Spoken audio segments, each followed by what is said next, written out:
Yes, my people, welcome back to another episode of Where's My Podcast. Today, we're joined by another very special guest, a guest that I've wanted on the platform for a very long time. He will tell you that himself.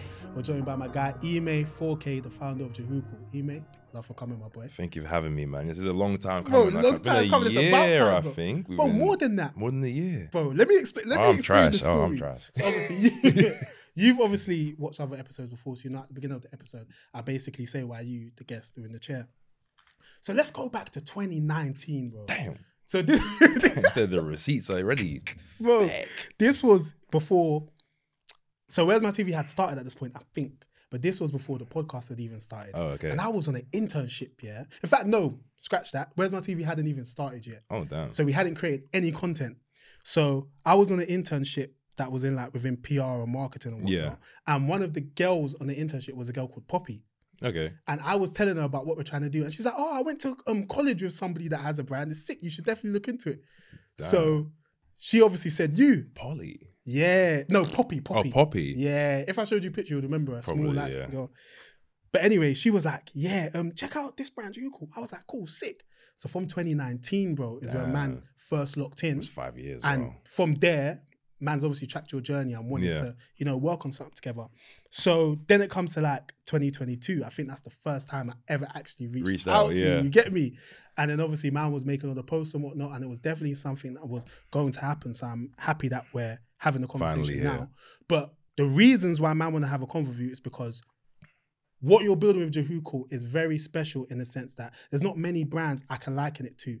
Oh, like, love to hear that. We have the streetwear space or whatever, and I didn't even want to just put you in streetwear because you're not just that. Do you know what I'm saying? But I feel like the lane you have is so almost like wholesome. It's like elevated streetwear, but it's just so, I don't know if pure is the right word, but I was watching a video you put up for behind the scenes of the September collection. And Nicole was saying something like, she wants people to feel like anybody can wear it and stuff like that. And I was like, that's the exact feeling I get from Jehucal from the outside looking in. Do you know what I'm saying? So you've really done what it takes to get your message across. Yeah. And obviously the Jehucal story is one of empowerment. That's something I only really realized not too long ago from doing my research. No one's reading the about page on the website. No one reads it. No one reads it. So your story is one that definitely needs to be shared. And then on top of that, you as a person, you're very genuine. Thank you very much. Obviously, I watch your YouTube videos and I see the content you put on Instagram. And obviously, I've met you in person, bumped into you in Shoreditch House. And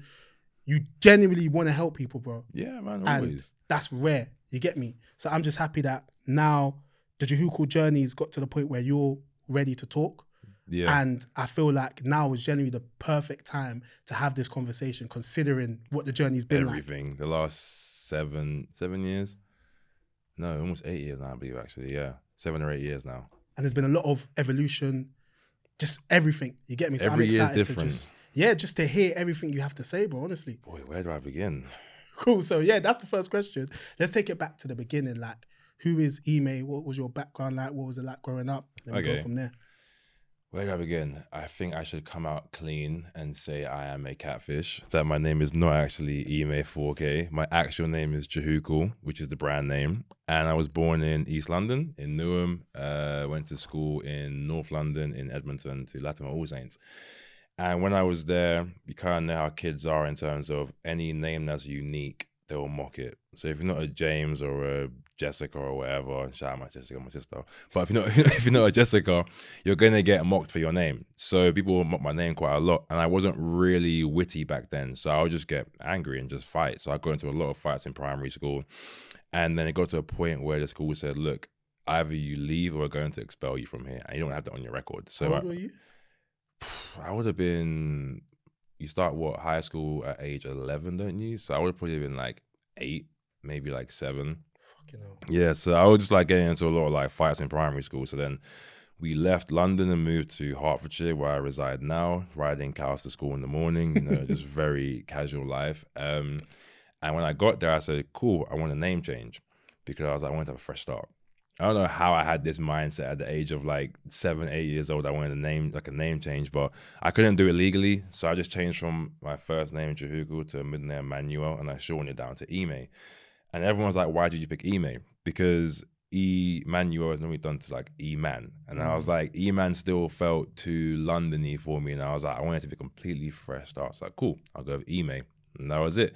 So then named myself Emay. I'm now in school and my grades are getting better. I'm still mucking about a bit in school and getting suspended here and there and so. But when I got to the age of around 13, I started to get into fashion because, again, I was still being bullied in high school because obviously where I live now is a very affluent area.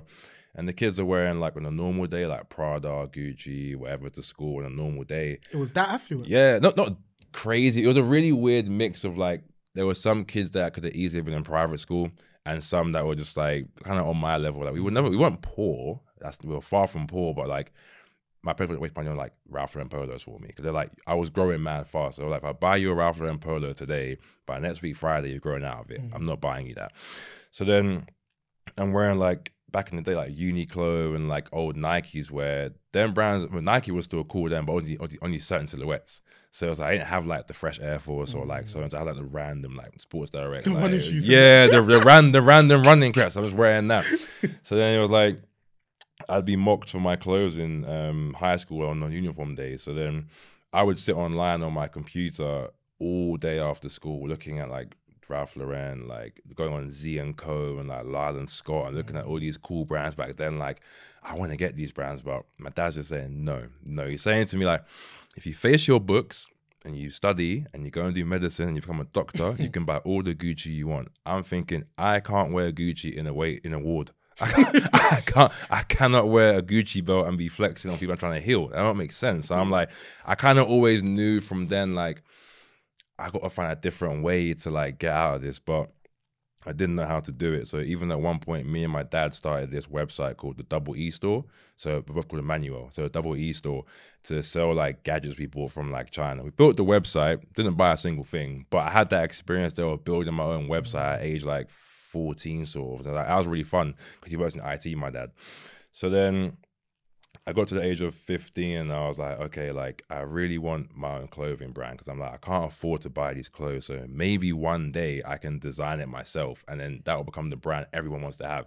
That tweet is still on my Twitter profile to this day and where I tweeted saying I want my own clothing brand. I go back to it every now and again like, right, I actually wrote this when I was 15. But then I'm like, I don't know where to start. So I think, cool, maybe rather than medicine, I can go and do fashion. So in that moment, I forgot I was Nigerian. So, so I was never going to get a chance to go and do fashion at uni.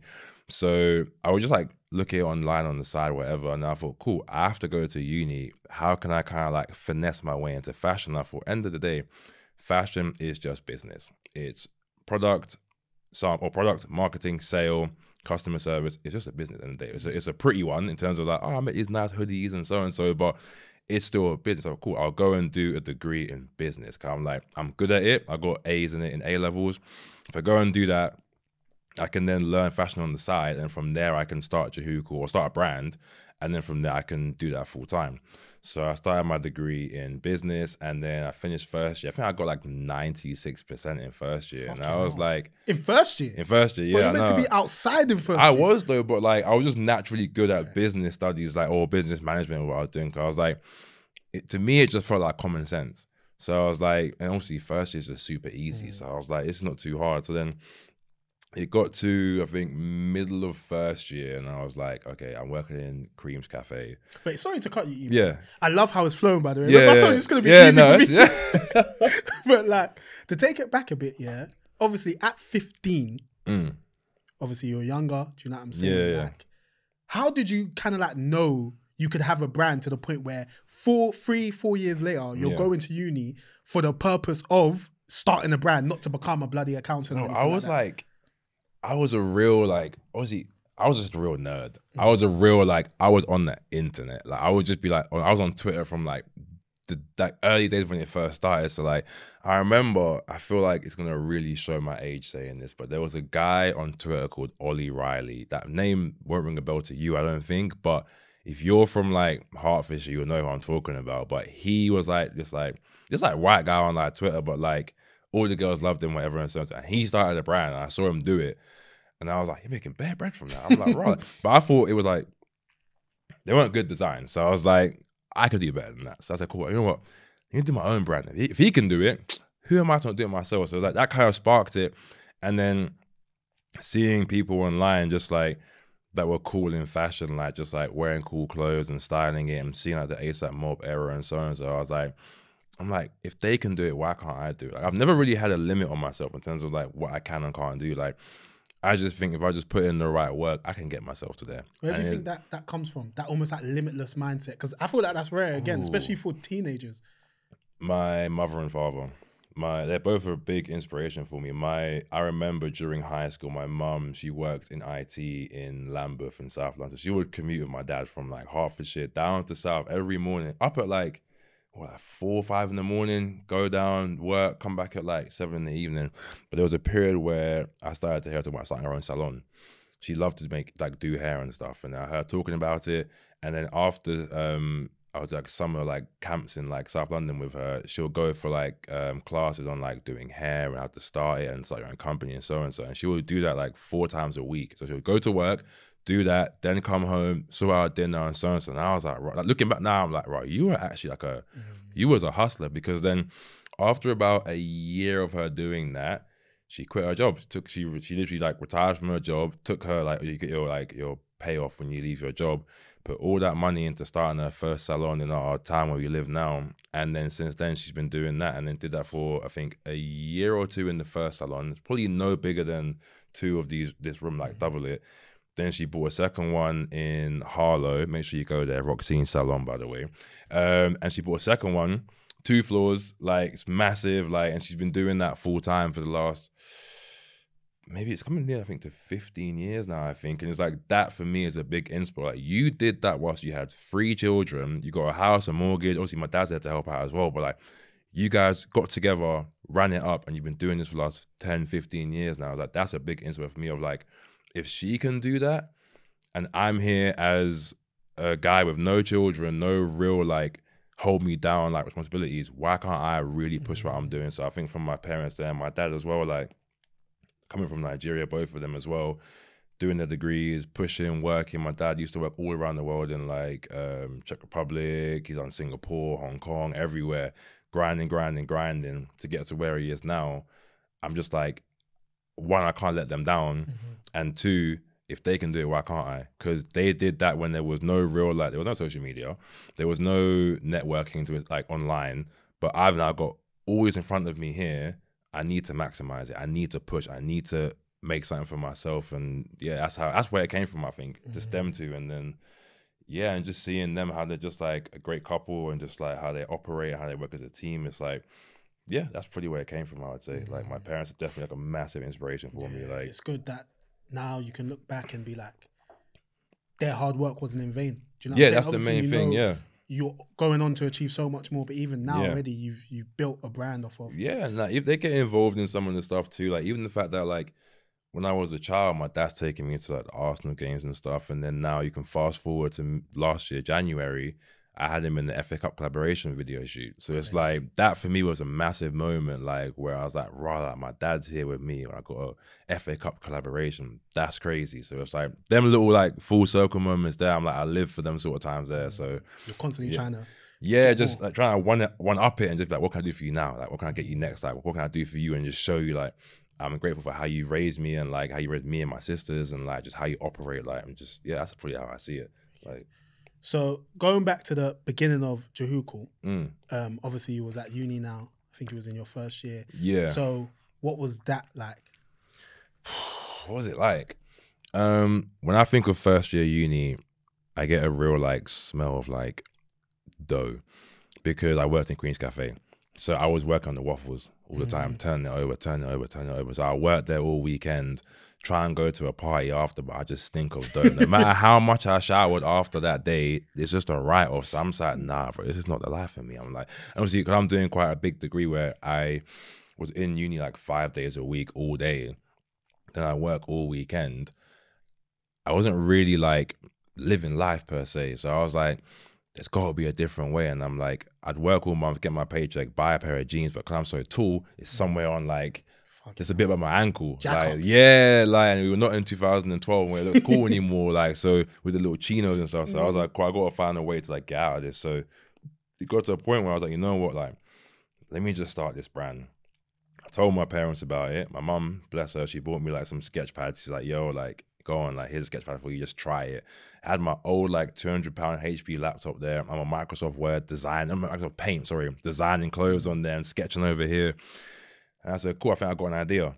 And I'm a real like, I'm gonna just do it person. Like, I'll just say, cool, I'm gonna do this. I'm gonna just tunnel vision it. So I said, cool, creams, bye, I'm leaving. Like, I said, literally quit my job end of the month, took my last paycheck, and I wrote like a little goodbye note on the whiteboard for them. I'll send you a photo of it after. Like, it's such a dumb note that I wrote. But I took my last, I think what did you say? Something that I'm going to be a millionaire. It was something like, goodbye to from your amazing Emay. Like, I'm about to go and do something crazy with the brand. You can find me on Facebook and this and that. Like, you can follow the journey on there. Took a picture of it, posted it on my gram, and now I just cut out. I literally quit. Took my last check. Like, but I was just a real like clown in uni too. I was always just like doing some dumb like fun stuff. So then took my last 1K and then produced my first t-shirt, the Never Been Safe t-shirt. And then from there I was like, okay. Never been saved. Why did it say that? Never Been Safe.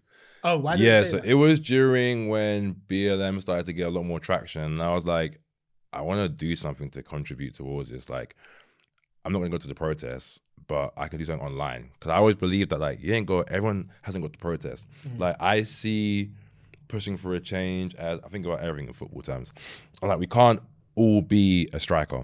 We need a midfielder, we need a keeper, we need a manager, we need defenders, so and so. Your strikers are obviously out there protesting, cool, they're doing what they got to do over there, but someone needs to be raising awareness or moving it around. That's your midfield. So it's like, six. Yeah, a six, yeah, exactly. False nine, a six, we're gonna be like, so then from there it's like, I saw myself being like, cool, I've got this platform of Jehucal. We've got like, at the time, like 2,000 subscribers on the email and so on. So I got a website getting X amount of traffic online.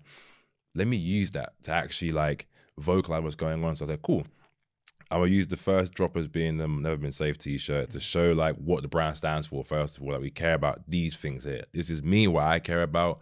Stand on business, 10 toes down, like. So that was the first drop. That did really well actually. But the funny thing is, I got a picture of Martin Luther King on the front of the shirt that I found from the National History Museum website.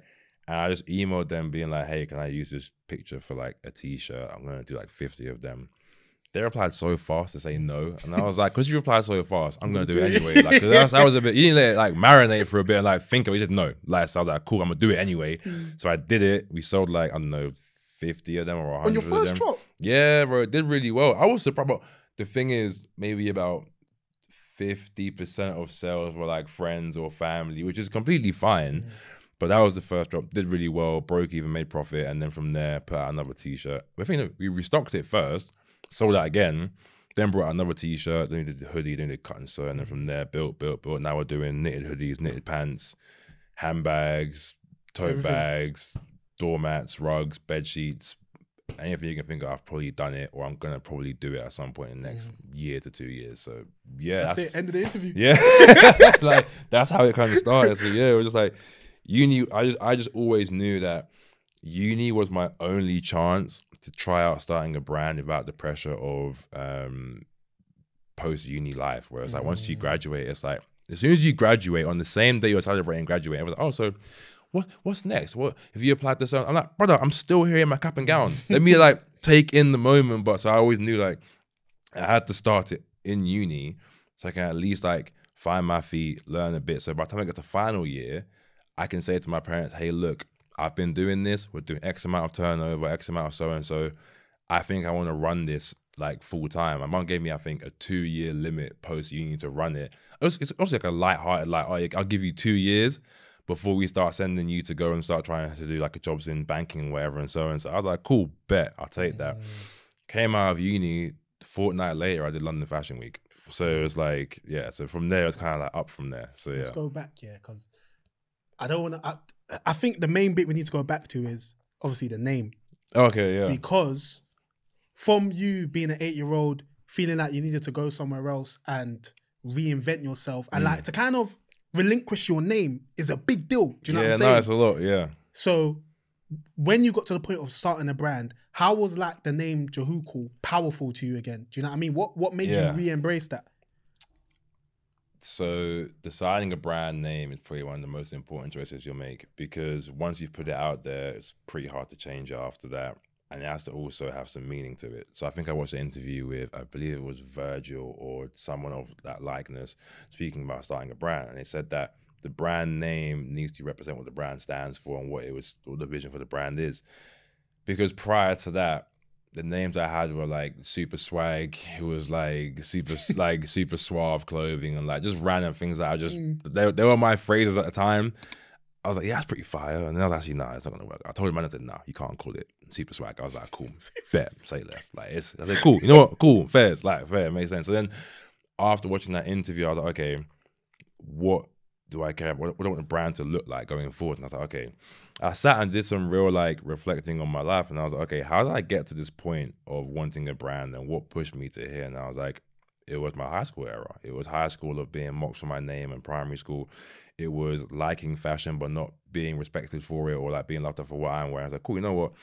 For everyone that bullied me about my name from primary school to high school to wherever, I'm going to name this brand Jehucal, because I'm going to make this brand the brand you want to have and you want to wear, and that we recognize globally. And that's literally what I did. Like, I'm a real, like, I'm going to get my haters back kind of person. Like, I was like, I'm going to get my get back. And now, I won't name names, but I've seen people who weren't the nicest to me in high school that are buying Jehucal and wearing it, and they're racing for drops, or they're sending me photos of them wearing it. And I'm like, you got to have amnesia, because I knew what you was doing back in 2012, 13, and whenever it was. So it's like, I don't really see Jehucal as my name anymore. That's the weird part. Like, it's so standalone that it's now the brand name that I kind of forget until I get to the airport, and then they're like, "What's your name?" I'm like, Emay. Oh no, it's Jehucal. It's Jehucal. Like, it's nuts. Like I have to put down Emay and Jehucal at times when I'm like at my local gym. I have Emay Jehucal on there because I forget what name I'll give sometimes. So I'll just say, find Emay or Jehucal on there. It's one of them two. That's me basically. So it's like, yeah, I don't really see it as my name anymore. When I go to Nigeria, though, I do. Obviously, all my family there, and them as Jehucal or Jay. Even my cousins too were calling me Jehucal up until, I don't know, 4 or 5 years ago. Then they start calling me Emay now, or Emmanuel now. But yeah, it's a funny one. Like, I still love the name. Like, it means so much to me. And like, what does your name actually mean? I should have read this before I came on. I actually got asked this like last week. I always forget what. I just know it's Hebrew. It's from the Bible. It's mentioned twice. And my uncle gave me this name, actually. My dad's brother gave me this name, but I always forget what it means, and that's really bad. But it's a powerful name. It's definitely powerful. More time, it's going to mean something like God is with you, or God is able. I think it could be God is able, but we'll get a check on that after, and we'll spin back to that at some point. But yeah, I always forget what my own name means. I don't know what Emmanuel means. Like, I think I've just reinvented the name for myself. I see it as something different for me, but either way, it's still got the very powerful meaning that it has of whatever it is.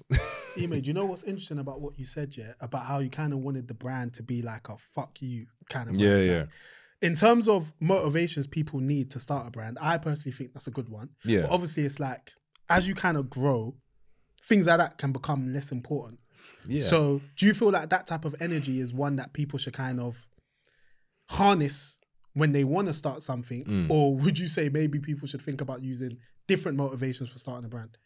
It wasn't never my core reason, wasn't because I hated people not respecting me for fashion. I loved fashion for what it is. I love looking at how things are made. Like, I went to China 2 months ago, or 3 months ago now, and we'd spend like 8 hours of our day just in the factory, just watching how they're making stuff, documenting it, asking how they test this bag. I like seeing that. I'm a nerd. I like to see how things work. Like, I used to watch that TV show.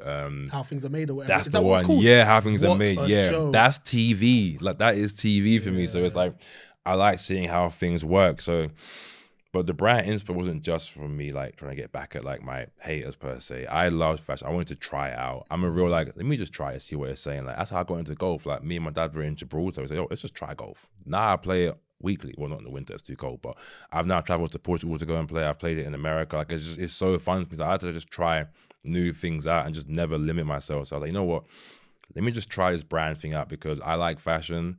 It's a new thing to go down. I love business as a subject to study as well. Let me just try out if I can bring these together and see what I can do, and then you fall in love with the process. where you go from like, I could literally, there's so many designs that I've made that people would say this is fire, but they don't know. I was just sat on my toilet just thinking, and I had an idea. I was like, cool, that's fire. Like, I was in the shower, like, yeah, that's fire. Like, cool. Sketch it down, put it on my laptop, make a sample. Yeah, this is tough. Then boom, put it out. It's like, wow. Like when you watch it go from an idea you had when you were driving, showering, walking the street, and you saw someone wearing a certain outfit, whatever, then you have it in your hands, and then you're like, wow, like that's crazy. I can go from here to here like that in a matter of 2, 3, 4 weeks. You fall in love with it. It's like a drug almost. You get addicted. It's like, wow, like, I can just make stuff, like, and then it looks cool and I like it and I can get better each time. And like, I can try out making a bag and try out making like, even the bag thing, like that was so random making that. I was going to Paris in 2020 for Fashion Week. I was packing to like, I think maybe like a month in advance. I don't know why I packed so early in advance, but I was maybe organized, I guess. But I was like, cool.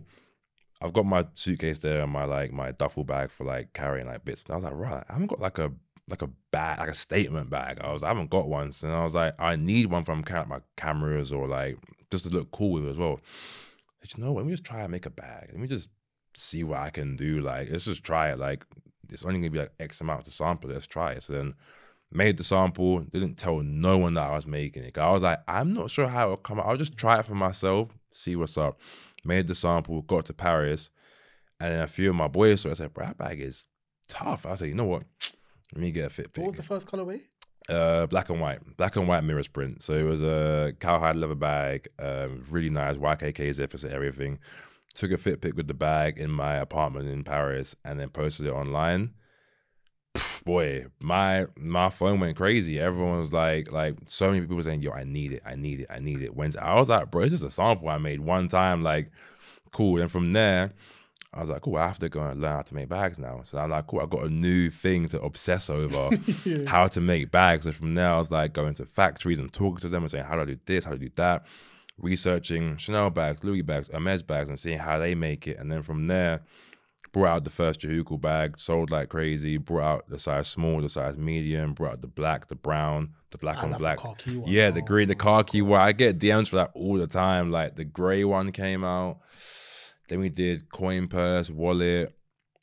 I think that's, the crossbody bag as well. So it's like, and that really made the brand propel actually, in fact. You know how I felt about that bag as well. Yeah, like it's Birkin. Oi, like, that mirror's bag. I think I underestimated it a little bit. Like, but then, yeah, I think it definitely put the brand to a whole new light where I was finding it hard to get a lot of women into Jehucal because they just weren't really trying to wear like streetwear-y stuff at the time. But then the minute the bag came out, we had such a massive influx of women buying Jehucal. And I think the best example of it was one girl bought the green bag black bag on the Monday.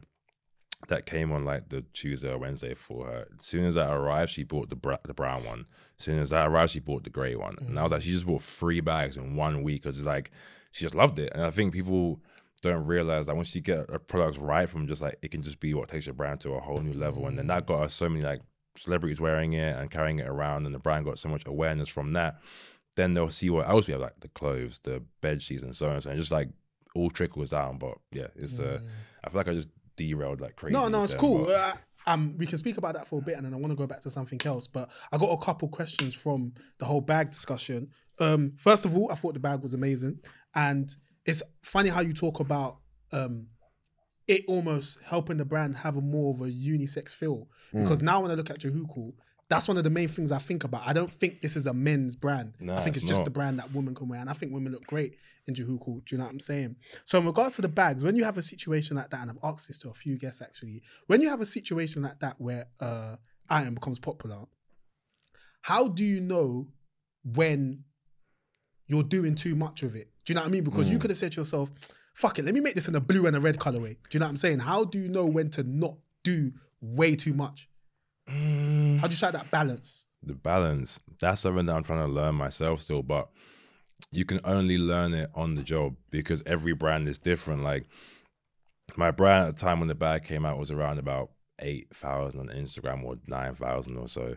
So our reach in terms of audience is a lot smaller, like a brand like a Gucci, for example, where Gucci overdoing it could be them doing 10,000 units, but mine can be me just doing 100. Like it's very different. You go, it's like, you got to just make sure that you're doing it in a way where it won't financially like knock you down a little bit, where you're going to put all your bread into this one item here and pray it sells. If not, you're cooked.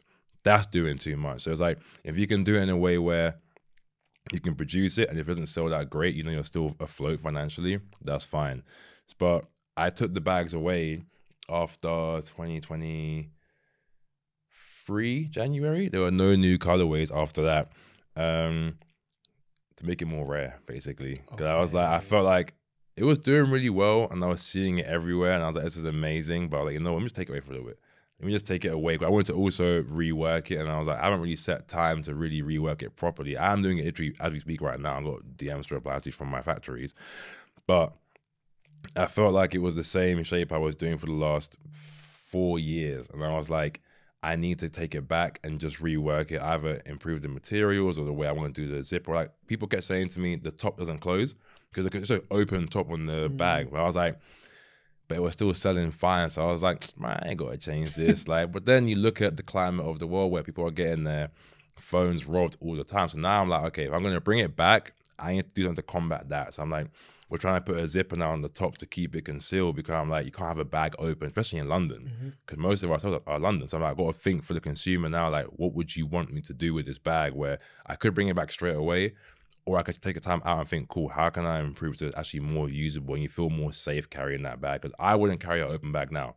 So how can I expect my consumers to carry an open bag? So that's what we're working on right now to hopefully come out Q1 next year, next bag. So it's definitely coming back. Yeah, I've been harassed for too long now. Like, it's anytime I go outside of my house and go to like an event, people are saying to me like, where is it? Yeah. Bag. Like, that's amazing that for relatively, obviously you've been around for a minute now, but for a relatively young brand in comparison to the super luxury brands, for example, when we think of Chanel bags, right, they've been around for donkeys. Donkey years. You get me? And that is a statement. Like, when you think of Chanel, you think of the bags, you know what I'm saying? Now, when you think of Jehucal, there's a couple items you think of, and the bag is one of them. So it's amazing that you've been able to get one of those items 100%. so early. Did you ever anticipate that happening? Like, did you think? Hell no. Hell no. But I've always said that you have to constantly innovate with a brand and constantly try new things. What's the word you use? Kaizen? Kaizen, yes. Kaizen is my biggest thing that I live by in terms of trying to constantly improve on what you're doing. Whether it be, like, even a simple thing, like we brought out the daily hoodie. Well, people don't really clock that the daily hoodie that you have, the plain like tracksuit with the Jehucal here and then the big logo on the back, that's actually been around since 2018. But it's just been improved every single year. So it first came out, we made it in the UK. It was a 330 GSM cotton poly blend, and people loved it at the time, but I always knew I could do better. So then I would revamp it. So I'd go for a full cotton blend instead, or I'd change the colorway, or I'd change the way. Like, the sleeves were mad tight on the first one. They were like literally like that on the first one. But for some reason, it kept selling out. So then I was like, cool, let me do a new one, but I'm going to make it a bit bigger on the sleeves here, make it a bigger fit and so on. So we've gone from doing a 330 GSM to now doing a 590 GSM. Even the first version of the newest one was 580 GSM. That came out a year ago, and it made it 590 now. But it seems like a very small thing, but to me, that's a really big change. I'm like, just all these little things here build into a snowball of seeing where the brand is now. So it's like, I think if you don't constantly innovate, you won't find that product. Like, if I didn't care to innovate from doing t-shirts and tracksuits to try out a bag, I would never have found the Jehucal Mirrors bag.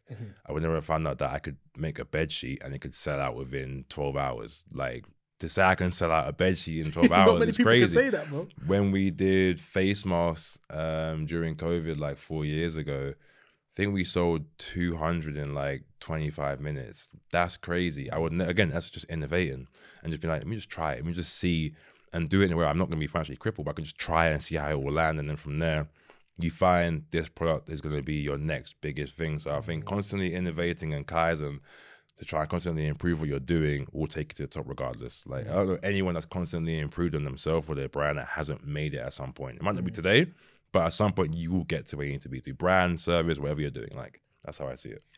What I find most interesting about what you're saying is that obviously constantly improving is challenging.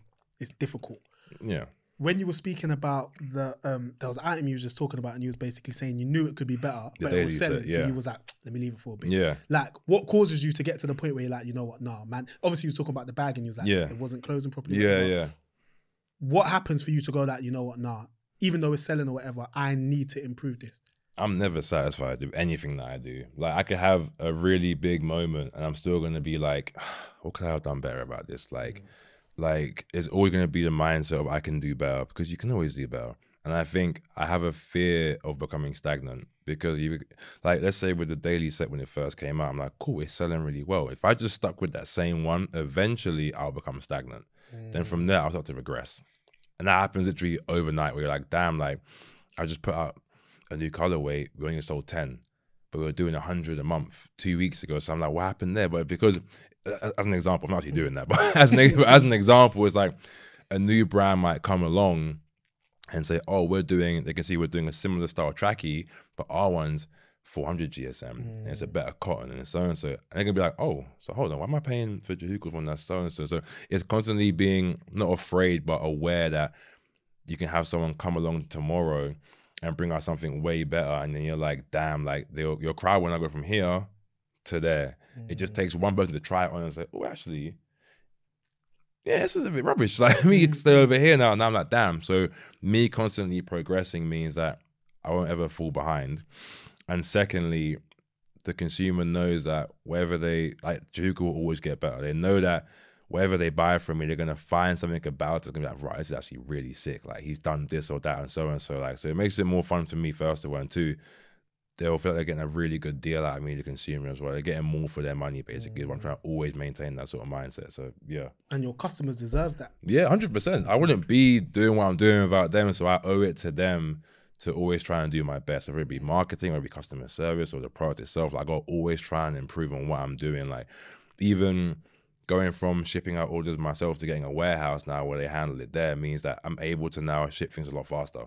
Like, there may be a few hiccups here and there, but like, more time, I've seen on my site an order come in, let's say, I don't know, 10 a.m. I go on it again, 10:30, it's gone out already. Like, I couldn't do that before because I'm doing other stuff. I have to wait a day or two to set time aside. It was physically impossible. Yeah, whereas now it's like, it's just ping, ping, ping, ping, ping. Like, I just see it come in an order, it's gone out the next day, boom, done. So it's like, that's another bit of Kaizen there, trying to improve on customer service. So it's like, there's always ways to improve. If you keep trying to find them, you just constantly go up, up, up. It might not be overnight, but you just see over time, over a year, oh, wow, we were here before, now we're here. That's crazy. So I think that's the main thing I'd say on that. Yeah, I like that. I'm definitely going to clip that up. But sorry to take it back to your university journey, but I think this would be a good way to round it off. Because what I like about what I've read about your university journey is that your whole intention for almost being there was for Jehucal, and it's like you maximized it. So obviously, I read something like I think it was on like an accelerator program or something like that. Oh, so basically, I don't think most people capitalize on university as they could. I think people don't realize how much opportunity there is. If you look at uni as a playing ground, you are meeting, that's the only time in life you will be around the most diverse set of people ever. We're talking about demographic, financially, race, age, whatever, what are their skills and who they know. Like, so I was like, bro, like, I can really meet people here. And like, so I used to throw crazy uni parties all the time. Like, I just made a big network. So that meant that when I got to like being older, I could then obviously like start the brand, and then from there, they'll know who I am, and then build.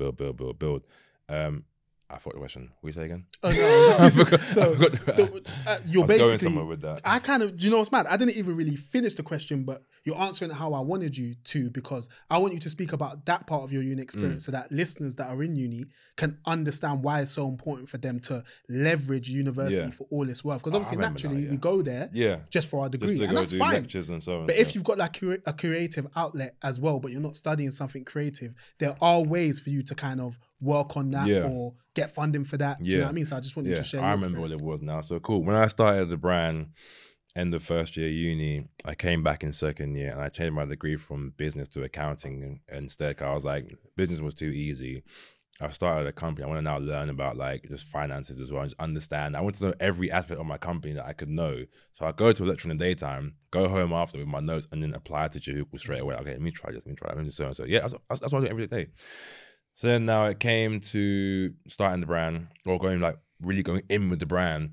And it was so hard to balance brand and uni. So I had like a 25% attendance in second year, and they sent me an email. I could probably even find it for you actually. And they were like to me, where is you? Where are you? And I was like, oh, like I had to go for a meeting with like a counselor or whatever. And I was like, so where are you? Like, what are you doing? How's uni? Because your grades are great, but you're not here. What's going on? And I'm just like, bro, I'm out trapping. I'm trying to make this brand work. I'm trying to get this money. Like, because I remember one time I went to Amsterdam for a weekend and I came back on the morning of an exam. So I've come in there like just like hungover, and I still crashed like 90% on that test. Like I just crushed it. Like, and they're like you weren't in lecture the day before. Where was I? I was in damn, like trying to push the brand. It's my birthday. I was outside, but it's like they're like, cool. Like, if you've got this business here, you need to join our business startup journey program. Otherwise, we're gonna like take this further. I said, cool, bet, deal, done. Like they kind of forced you. Yeah, they're kind of like, you need to join this because like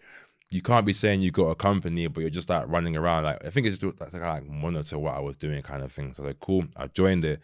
Honestly, best choice of my life. Like in joining that program, they kind of like coached you through starting a business. I think Kent's like one of the top business schools in the UK anyway. And they were like coaching you like how to like make a business plan, how to like plan finance, how to plan marketing, and like get company registered and so on and so on. Like if I didn't have that, I probably wouldn't have gotten as far, I would say. Like I had a lot more mistakes on the way here, basically. So then from doing that, I had to then obviously pitch my company to the final and the panelists. So I got to the final, and I think I had like Daniel Rubin, the owner of Dune London. He was there, and a few more were there, like big CEOs. So I pitched to them. He's saying to me, you need to work on commercialization. I was like, big bro, I don't know what that means. I was about to say, what is that? I don't know what that means, but can I intern for you? Like, I asked him on stage. Yeah, I asked him in front of everyone. I said, yo, can I intern for you instead? Like, he was like, do you know what? Talk to me after. We'll see what we can do. I came 5th place in the end of that competition, which is kind of crazy, but hey ho. Did that. Wait, you got shagged? Yeah, dark, but I won't go into it. I came 5th, it doesn't matter. But after that, spoke to him. I was like, yo, like, I would love to intern for you and like work at your company. He said, cool, take this email down, send them over like your details, whatever, and we'll get it done. No CV, no nothing, just took me straight in as an intern. Like, and I got there, the staff were like, how did you get this? Because like no one's seen your CV. You go to accounting in uni, like we have mad kids here want to get it. Like, yeah, they're like, how did you get? And I was just like, hey man, game is game, man. I was like, but just no man's here. I'm here. Like, so I interned in product design, marketing, merchandising, and PR. And from doing that, it just shot the brand up through the roof from there. So I think that all came from my uni though.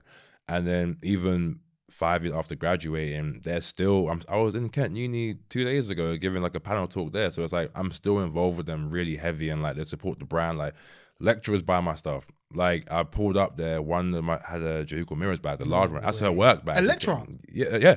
Work bag is the black and black mirrors bag. Like she bought her son some Jehucal boxers. She buys like, it's pictures of her sons wearing Jehucal one there. Like, I'm seeing like, they got photos of me there. So it's like, I think people don't realize your uni is looking to help you more than you realize. And if you don't go to them, if I didn't get that email from that, I wouldn't have known. But since getting that, the way they've really like invested in Jehucal, like in terms of time and like giving me resources like everywhere, it's like, it's crazy. So I think people need to realize that, one, network like crazy, and two, find out what they have program wise, because you'll find that there's money there. Unis are rich. You're charging £9 a year. You better make that back. Was yours a 4-year course? Technically, yes. So in second year, after second year, you have to go do a year in like industry. So I'm saying to them, I'm like, yo, like, you lot know I've got this brand. Like, I want to do that for a year. I said, I don't want to go and work in a company, because if I go and do that, Jehucal was done. It wasn't enough like of a foot of the brand. They have to go and survive for a year of being quiet. So I was like, can I do Jehucal for a year? They were like, no. I said, please. Like, I'm literally like, so like, I didn't want to apply to anywhere for like my year out. I said, I want to do Jehucal. My parents are saying, no, just do like a year so we can do it on the side. I'm thinking, oh, cool, you know, for you, man, I'll do it. Cool, I'll apply somewhere. I applied to Enterprise Car for like an accounting internship there. I have trekked from Hertfordshire to like Southwest, like a good 2-hour train journey. I've gotten there, I'm waiting, gone for the interview. She's like, okay, looking at your CV here, it says you've got a company that's currently running. Why are you here? And I was like, my parents forced me to come down. And she was like, do you want this job? I was like, not really. It's a real like that? Yeah, I was like, nah, not really. And then left. That was it. Like, literally left. I was saying, my parents don't know this story yet still. They don't know this story yet still. But I was just like, yeah, mom, I didn't get the job, man. Last year I couldn't get it.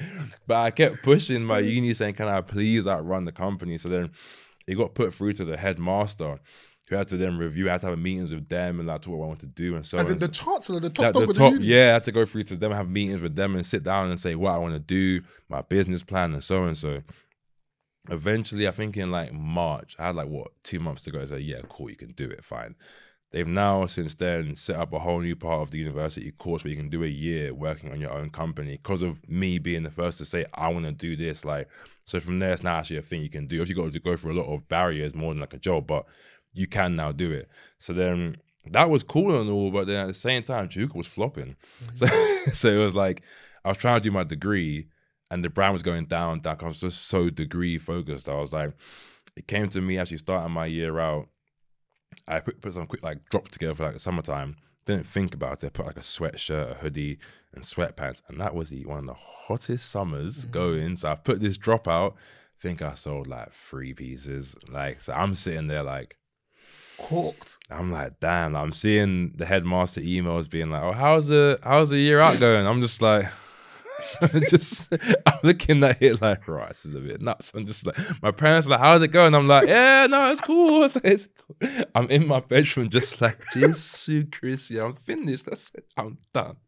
So then I'm thinking, yo, what am I going to do? Like, so I did as anybody would do. I had a Britney Spears moment and I crashed out and cut my dreads. So I literally crashed out. I remember sitting in my bedroom looking at my mirror and I was just like, no, man, I'm flopping. I said, I'm flopping. I actually cut, they were down to like here. I cut them to like here basically. And I was like, nah, man, like I'm done. Like I'm done. Like I need to get some bread from somewhere. Luckily, this is the time when I feel like man, then with dreadlocks, we're just getting booked to model for like it was just mad trendy. So then like because of that Travis Scott. Yeah. So then like I remember the basement on Facebook. So someone put in there saying anyone like a guy with dreads to model my brand. I got tagged by bare people, and I was like, cool. You know, I said, yo, I need the bread. Like I said, let me run it up. So he lived in Jersey. It's my friend now, actually, Louis. Flew me out to Jersey. I got paid to do the photo shoot out there. Like, but I'm still in my heart. Like, I'm breaking down. I'm thinking, like, yo, like, I'm shooting someone else's brand, but my brand's in the mud. I'm thinking, what am I doing here? Like, and then did that, got paid for it, came back to the UK, and then went to Nigeria for a month after that. And just like, I think that going back home would just really like level me out. I was like, you know what? Like, cool. Like, I think also just being back in your homeland, just like, it just resets your soul. So I was like, okay, cool. You know what? Like, I can figure this out. I can figure it out. And that's when I started the internship at June. So I started it in September of that summer, or end of summer, basically. So during my year out, I still interned at that time.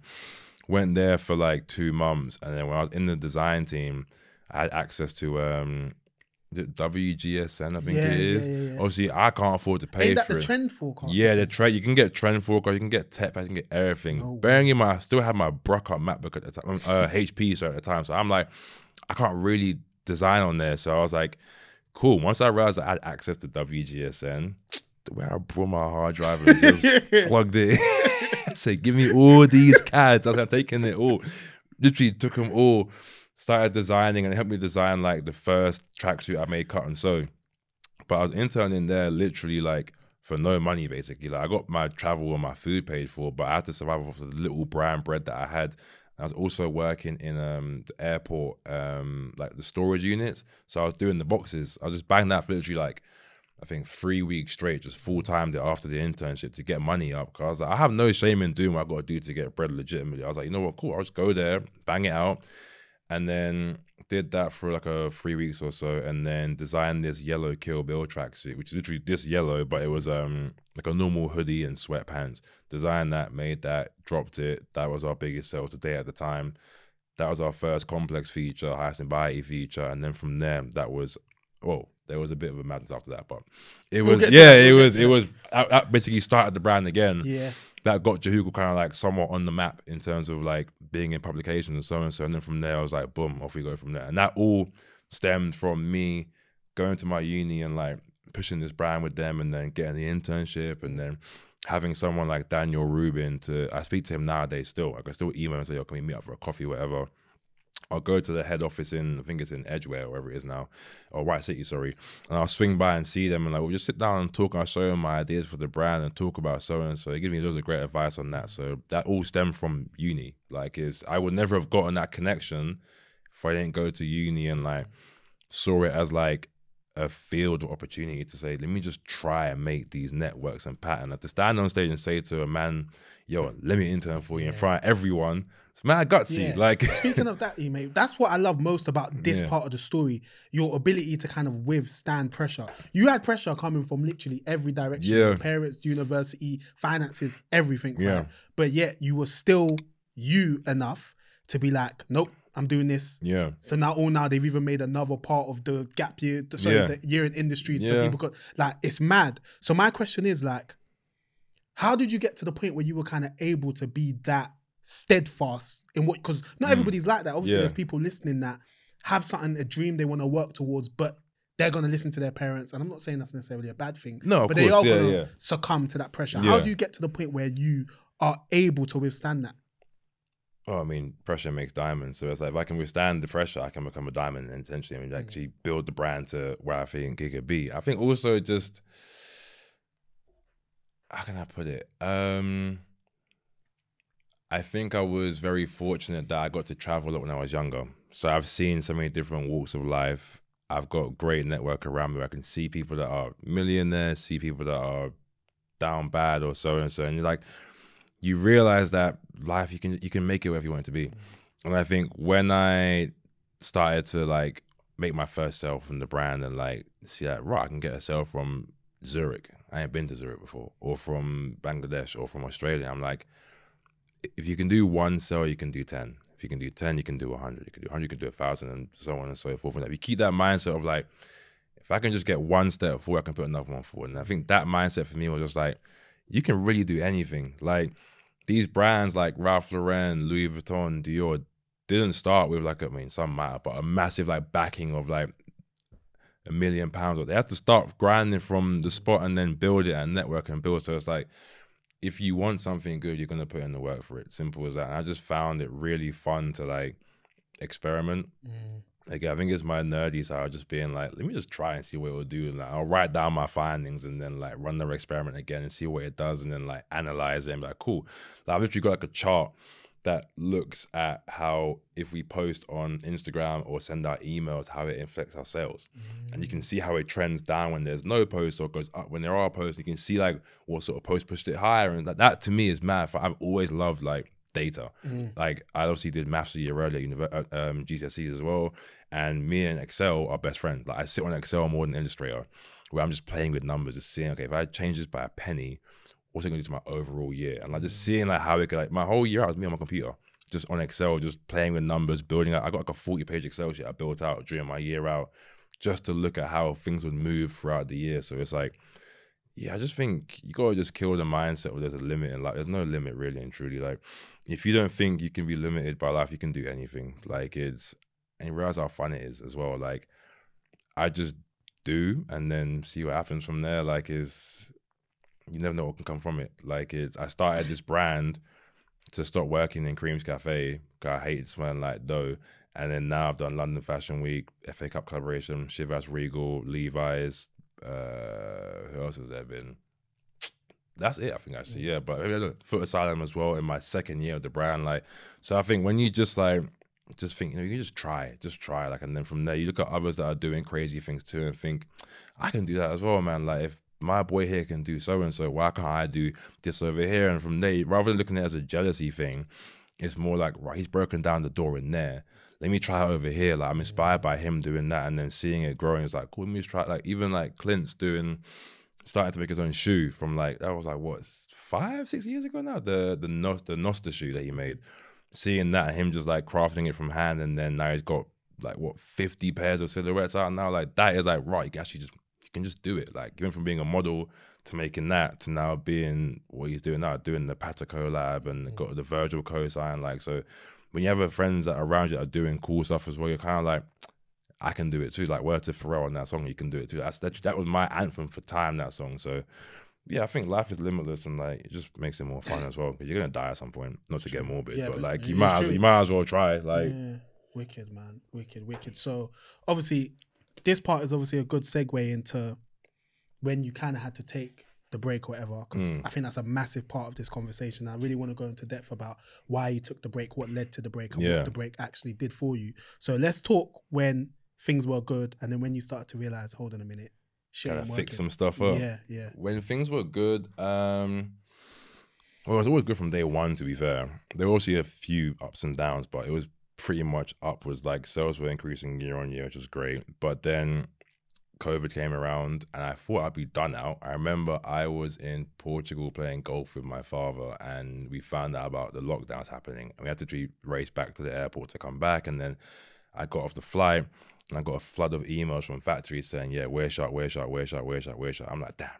So, okay, what am I going to do here? So then, again, I never see anything as like end of the road. I was like, cool, if I can't make stuff, I'm like cut and sew, I'm gonna just find ways to do t-shirts and like print on like blank hoodies, for example. So there was this small family-owned printer in like Somerset that was still, obviously they're doing it in their house. So it was like, I said, cool, we can still work together. So we were just running up t-shirts, hoodies, tees, hoodies, face masks throughout the whole of COVID.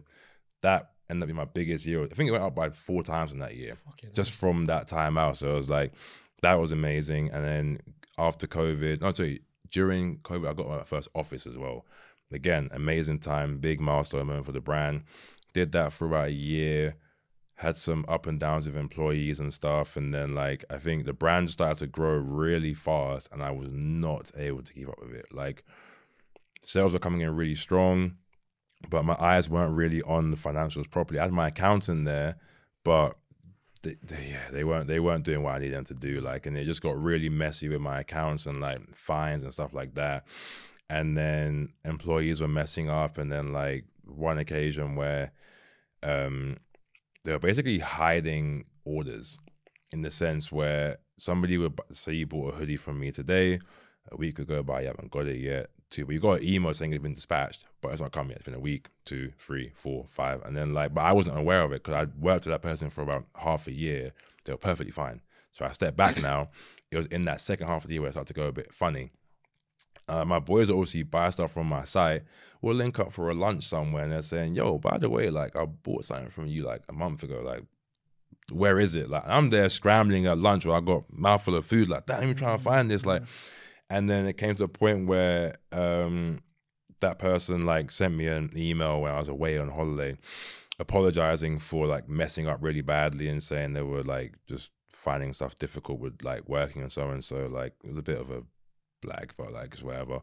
So when I got back from holiday, I then really looked into it properly, and I was like, you're doing something very, very funny here. Yeah. And then like I started to think back and I was like, they used to always mention Jehucal being resold on like Depop and eBay and stuff. And I was like, I personally don't check that. Like, so I was like, if I don't care about this, why do you care so much about it? And then I was like, thinking like, maybe you were shifting it online yourself. I'm like, for you to mention it almost every single week, I was like, so then fired them because I was like, the emails that were flooding in on the customer service being like, where's this, where's that? Like, and there's so many chargebacks and refunds and so on. So like, I won't say what the total amount was, but it was very hefty. Like, the loss is probably upwards of 5 figures that was lost in like a couple months in terms of like refunds and chargebacks. And actually you get fined by Shopify for chargebacks as well. And then I think but the thing is, the money didn't hurt me the most. Like, money comes and goes at the end of the day. What hurt me was customers that have been buying from the brand for 4 or 5 years, emailing the customer service saying, I love this brand for so long, but I'm never buying from here again. Like, you've been horrible, it's a trash service, like you keep lying to me and so on. So that's what hurt me the most, because it's like, that's really hard to get back. Like, and I put blood, sweat, and tears into building like, and it felt like it was almost like a slap in the face for them, because some of them were buying the brand from 2016. So I feel like a slap in their face, being like, yeah, you might support me through the last 4 or 5 years, but we're gonna mess up it all now. I don't really care. Like that to me was like real painful. So when they were left, I had to put out a statement just saying like, hey, that person has been released. Like, this is what happened. I had to put it on the Instagram page, or the email, everything, and just be completely transparent in saying what happened. So after that, that's when the first feeling of I need a break kind of came in, because I was like, maybe my eye's not fully on the ball. Where again, being the brand face and being invited to interviews and shows and parties and traveling the world and this and that, you can't look at everything with the same amount of time. So I was like, I might need a break to like kind of just like reset myself. But then the issue was, that's when Shivas Regal came around. And then they came saying like, hey, do you want to do a collab? So obviously when you just lost all that money, you're kind of like, there's a brand collab here, we can make a lot of money back here. So then I said, cool, let's do it. We did it. And it was really, really great time. Like, honestly, wouldn't change it for the world. And then after that, I was like, okay, once we get this done, I might go on a break in like a few months' time and just kind of take a step back. But then the issue, well, not issue, but the week before we announced Shivas, they had the FA Cup collaboration came around. They emailed me saying, hey, do you want to do a collab? And I was like, this is amazing. But I was like, I need to take a step back from this and just like reassess what's going on.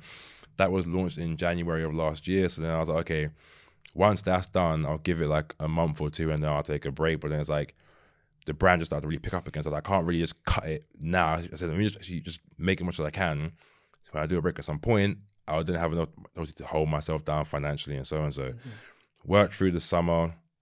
Then like my account has messed up really badly on some stuff. And I was just like, damn, this is just getting nuts. Like, and then I think, again, the final thing for me was my ankle broke in September of last year. And I think that felt like a sign from God to say, you know what, since you won't stop yourself, I'm just going to take your ankle out.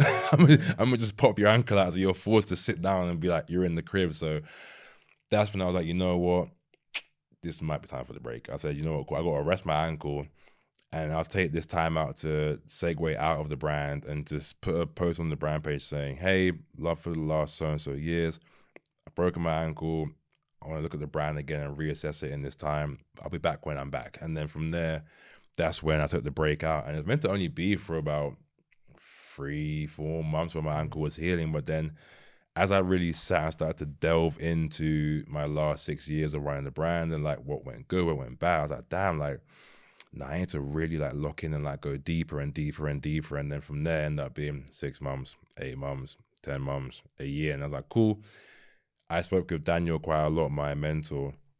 And I was like, until I get his kind of like thumbs up on my plans and my reassessment, I'm not going to do anything. Whilst he's in a completely different field to me, he's doing shoes and handbags, I was like, he still has that knowledge of understanding numbers and forecasts and plans and what kind of works as well. So I was like, until I get his approval, I'm not going to really start again. So it took a lot of doing it again and again and again and again and again. And finally, I was like, cool, I think you've got it now. And then from there, went to China, did the samples, came back, Jehucal started again, and that was basically it. But I think that was a really important year out, though. Like, I think I needed it more than I realized. Like, personally, for mental health, physical health, and everything in general. Yeah, that's what I wanted to get at. Like, what did that do for you mentally? Because I feel like that can obviously, I haven't been through that. Obviously, I've been through burnout and things like that, but I've never ran a brand, quote unquote, and taken that long of a break. But that must be difficult mentally in the sense that you feel like you're letting your customers down, you feel like you're letting yourself down, you feel like you're letting your family down. Like, there's all these things weighing on you, because ultimately, those are the things that kept you going through the other difficult times you had. Yeah. So what's it like when you finally just stop? Do you know what I mean? It was a really hard choice to make. I spoke about it a lot, and I was kind of like in two minds of doing it. Should I just push through or not? But then I kind of felt like Ace in Paid in Full, where I was like, if I leave the game, the fans still gonna love me. That's what it felt like. I was like, if I go, they're still gonna love me and what I do. But I think, again, like I mentioned earlier, in terms of the consumer caring more about the transparency of a brand owner now, I think people know Jehucal is being transparent as a brand. They know that I will always come out and speak about what went right, what went wrong, and be just transparent, because I think it's just the best way to operate. So I think me coming out and just saying like, I just need a break to just try and figure things out and just see where I want to go.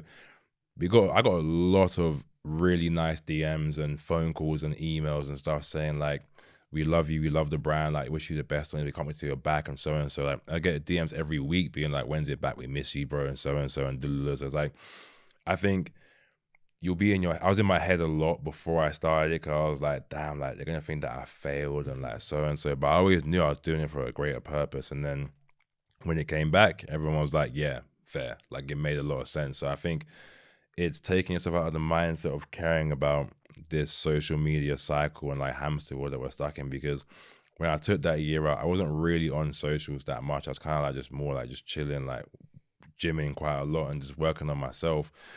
And you start to realize what we actually care about. And then I'm sitting there, I'm like, damn, like for the last 5 years, I've barely seen my family.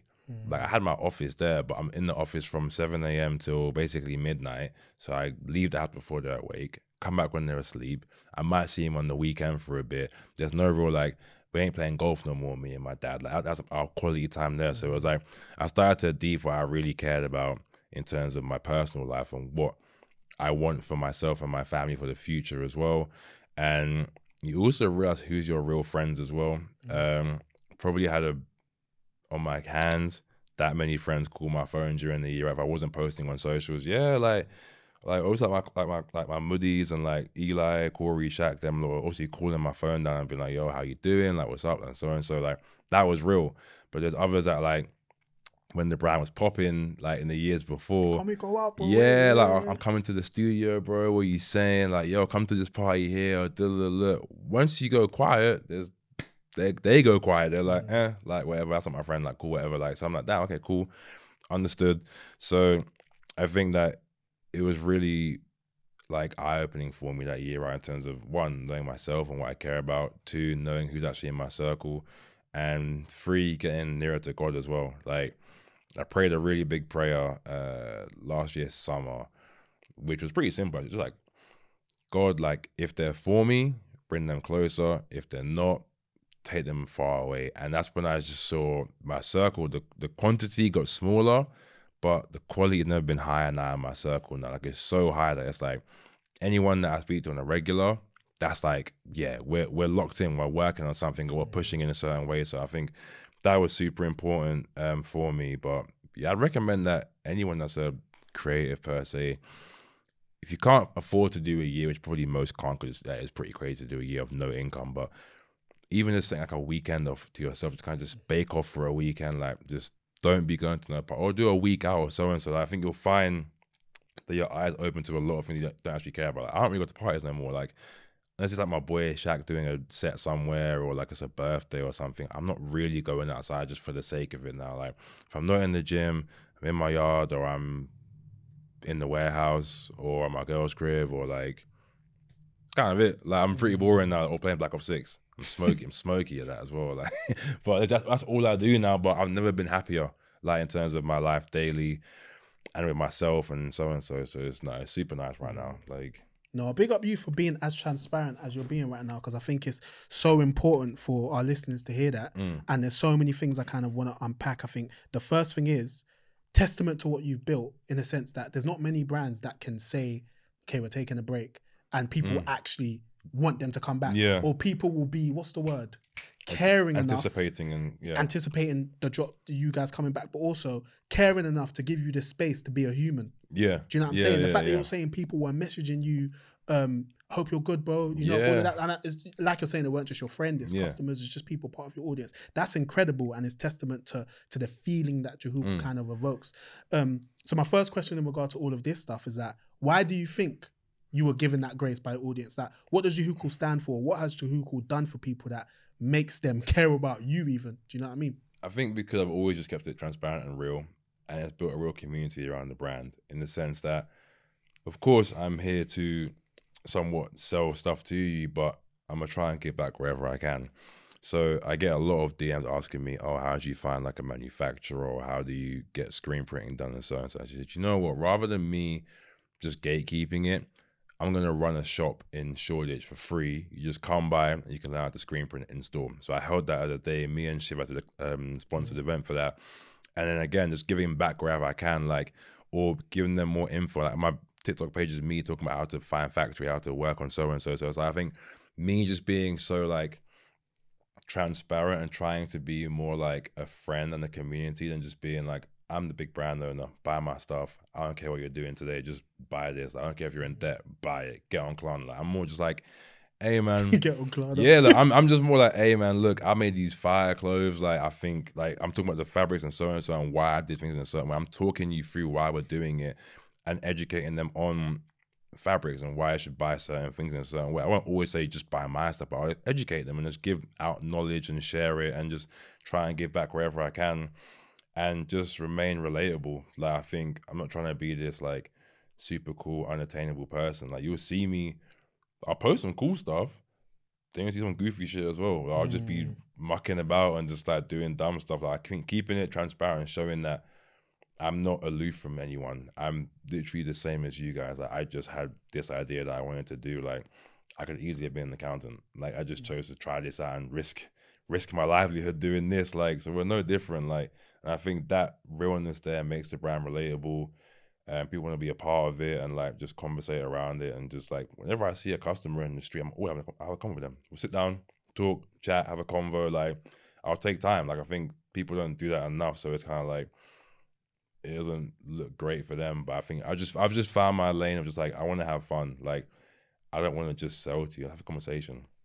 If I do a store, we're gonna sit there and talk with customers all day. Like I want to sit and talk to you. Oh, where did you buy this piece from? What does it mean to you? Like so and so. I find that more fun than just selling to you. I want to actually have a convo and learn from them and like network with them and then see what we can do together. Like that's how I find models, teams to work with, and so just from replying to DMs and just chatting about stuff. So it makes it more fun. Like yeah.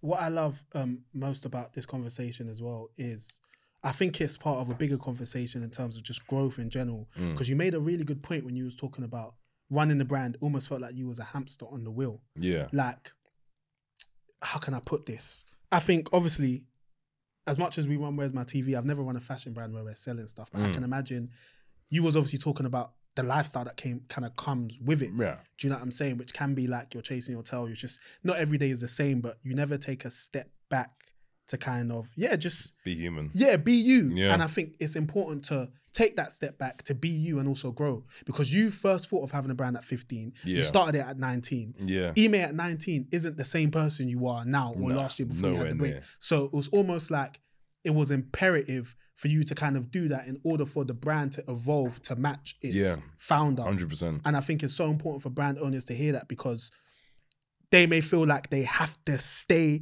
the same. But I feel like if you've got enough core values and you have a big enough audience that have bought into those values, then that audience kind of grows with you and allows you to grow. 100%. And I think the Jehucal story is the perfect example of that. Yeah, 100%. Thank you very much. I mean, like if you look at my first drops when I was doing the brand back then, like we had this hoodie called Teenage Temptations. Like I was trying to be like all edgy and like tumblery and like I would never wear that now. But it's like I remember the photo shoot, I modeled it. I was wearing these like ripped, distressed, skinny jeans from ASOS, my beat up Vans, very like Odd Future sort of style. And I was choking trying to smoke this cigarette on the picture, trying to look mad emo. But you don't smoke. Anyway, so I was saying, I don't smoke weed, by the way. I smoke cigars, so no weed. But yeah, I was trying to like look cool for the photo and all like gothic kind of vibes. And like that is not what the brand is now. But that was a cool time. That's what I was into then. But like now I'm not. So it's like, I think for the consumer, again, if you don't think long term in terms of 3 years, 5 years, and so, you can become again stagnant where you think, okay, this is working right now, but you can't keep doing the same thing. You look at any brand, it had to adapt and grow and develop and get better because same way we were all rocking like massive 3M reflective prints like 5-6 years ago, not really wearing it as much now. So same way we was doing like super skinny jeans back then, it might have been popping back then, but if you're still doing it now, it's gonna not be doing it as well. So like if you're not adapting as a brand and as an owner, you will eventually get left behind. Not saying you got a trend hop, but you have to be aware that you need to keep growing as a person and exploring new things, experimenting with new styles. If not, you will just become stagnant and eventually die. Like it's morbid, but as simple as that. Like, so me as a brand owner, I've just tried to constantly try new things out, new fabrics, new fits, new silhouettes. And then from there, we see what works and just keep on going. Like even now, a lot of our pants are a wider fit now compared to before. And we're seeing like a shift in our customer base as well now. I'm finding it fun to navigate this situation where it's like those that were on the brand page prior to the break knew Jehucal for slimmer silhouettes.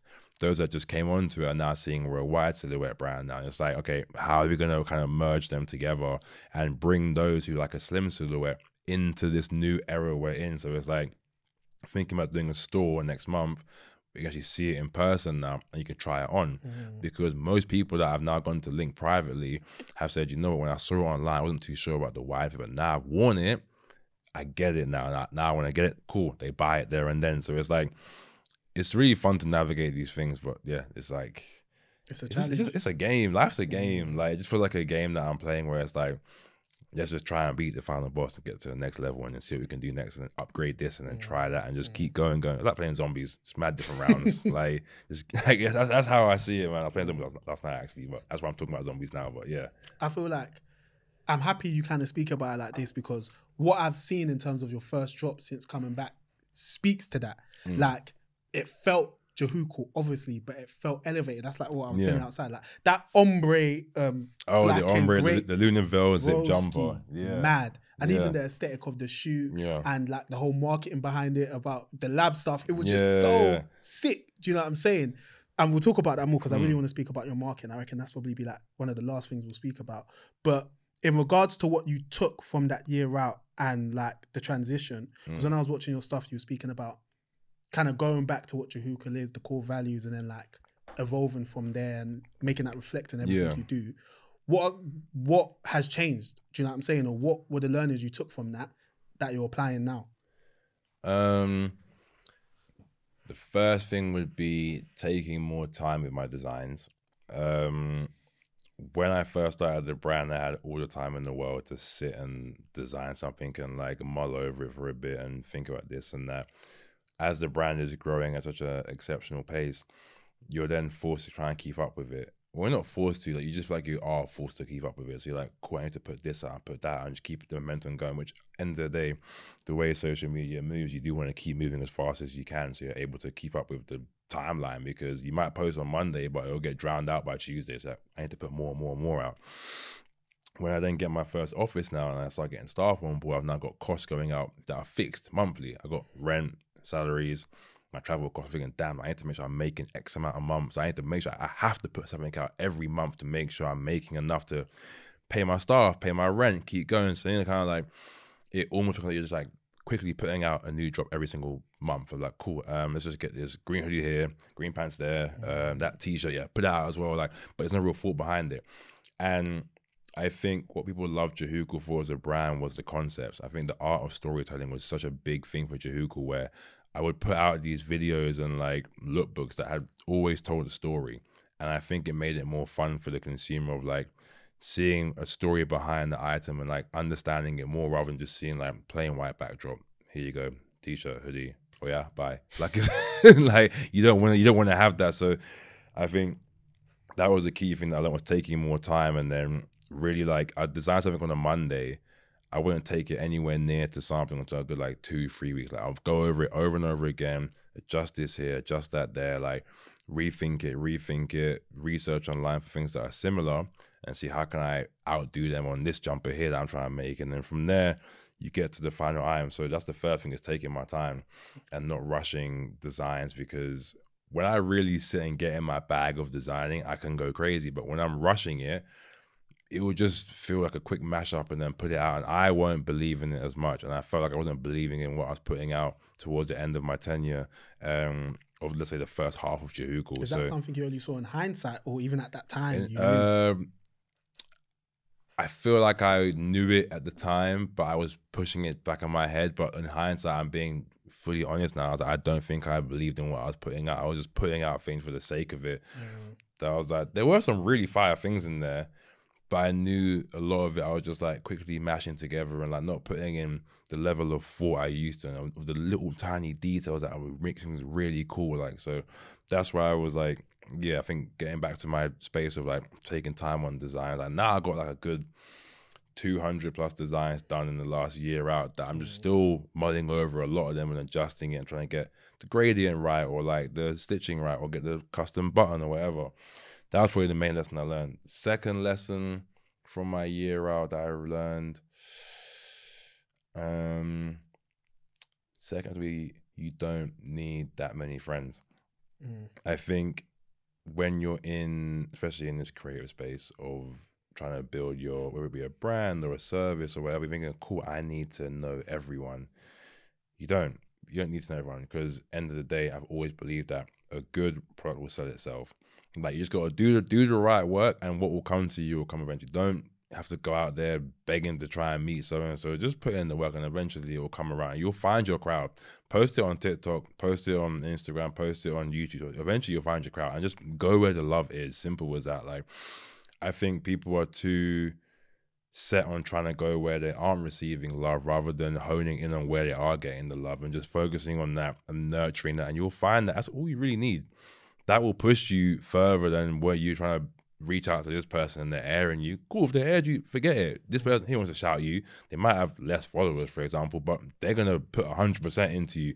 They might reply to you, they've got 10K on the ground, but you're going to get 5% out of them. Like, focus on where the love is. One thing I really learned, like, and that's what I try to practice now a lot, just focusing on where love is. Like, rather than crying that I made only, let's say, I don't know, for example, like one sale, embrace that one sale. Be like, yo, like, you went on my site today to go and make a purchase. I'm grateful for that. Let's figure out how you got that person. If you can then build out from there and show them love and nurture them and keep growing, because that person might only buy one thing today. If I nurture them right, they might be coming to buy again next week, the week after, and then go from being a one-time sale to being 25 sales and so and so. So I think those are the two main things that I learned. Oh, I know, 3 actually would be how important your health is. I think when I was in my office, I can't even really call it an office, to be honest. That was more like a party location. Like, it was, I definitely worked in there, but when you get an alcohol sponsorship and you've now been sent 300 bottles of alcohol, it's just a vibe spot where it's just like people will come by and then like they say, yo, this bottle there, you can have some, and so we'll be chilling. There's a PlayStation there, like, so I might get like 3 hours of productive work out of myself, maybe 5, but then once the evening's there, get a few drinks flowing. Oh, let's go to this party here, do so and so, and like I was super underweight, so it was like I was eating like Domino's daily and like just ordering takeaways and eating trash. I was probably about 75 kg, I would say, at the time. And again, like I'm staying up till super late at night, till let's say 2 in the morning, get back home at like 3, wake up again at 7, 6, drive to the office again. There's so much crust in my eyes, I might as well have not showered that day. Like, it's in there tired. Like, I'm not like, I think I'm being productive, but looking back, I'm like, I'm not. So then now again, in that year out, I just locked in with gym. I was going gym probably like 6, 7 times a week. Like, I was cooking all my meals at home. Like, I learned how to make so many new meals, doing the protein shakes, creatine, the pre-workout, eating right, getting my 8 hours sleep a night. And that's when I was able to then be able to be up at 5:45 in the morning, hit the gym, come back, mash work productively, focus, set a time from 8 a.m. till like 6. And I know I've mashed work. Whereas before I'm like, I'll do it tomorrow or so. So now I'm like, I've got it all done. So it's like, that's made me so much better as a business person per se, having my health and my mental health right, because now I've got discipline. I've learned discipline where I say I'm going to the gym minimum 4 times a week. If I don't do that, I basically hate myself at that point. Like, I'll be ranting to my girlfriend like, yo, I'm so mad, bro. I did not go to the gym 4 times this week. Like, I messed up. Like, even if I go on holiday, I'm like, I should have just banged a little press up somewhere. But the thing is, it sounds funny, but it's just discipline. I don't believe in motivation. Motivation is a fleeting thing, whereas discipline, if you have that as your core, it means that on a good day, you're going to do the work. On a bad day, you're going to do the work. Whatever day you're going to do the work. It could be a good day, you might do a bit more, but you're going to at least do what you have to get done that day. So I don't believe in motivation. I believe in discipline and just getting done what you need to get done. I've learned that from the gym. I've gone from being 75 kg to 100 kg in the space of a year and a bit. I train 4 or 5 times a week now. Like, I'm able to do like muscle ups now. I'm more flexible now. Like, I take care of myself, right? And that's discipline there, where that will feed into everything else you do. Like, saying to myself, I'm going to get up in the morning at 6 a.m. and I'm not hitting snooze on my alarm. That's discipline. Because you start your day, you can either start the day lying to yourself or not. If you get up in the morning, say, up at 5 a.m. today, and you say, I'm a little bit tired, man, it's cold outside, I'm trying to stay cozy, you hit snooze, you start your day lying to yourself straight away. So it's like, from that point, you set up your day for failure, because you lie to yourself in the morning and being like, I don't respect myself enough to keep to my own word, to do what I know I need to do to get myself from A to B. So that's something that I really learned during my year out. And end of the day, people don't, what really matters is who you are when no one's watching. And because I could come here today and be like, yeah, bro, like I go to gym 4 or 5 times a week and so and but when I now go behind closed doors, I'm not actually going to do that. I might actually be lying to you. And to you, I might look really cool, but then I know in myself I'm fumbling, and only I will suffer.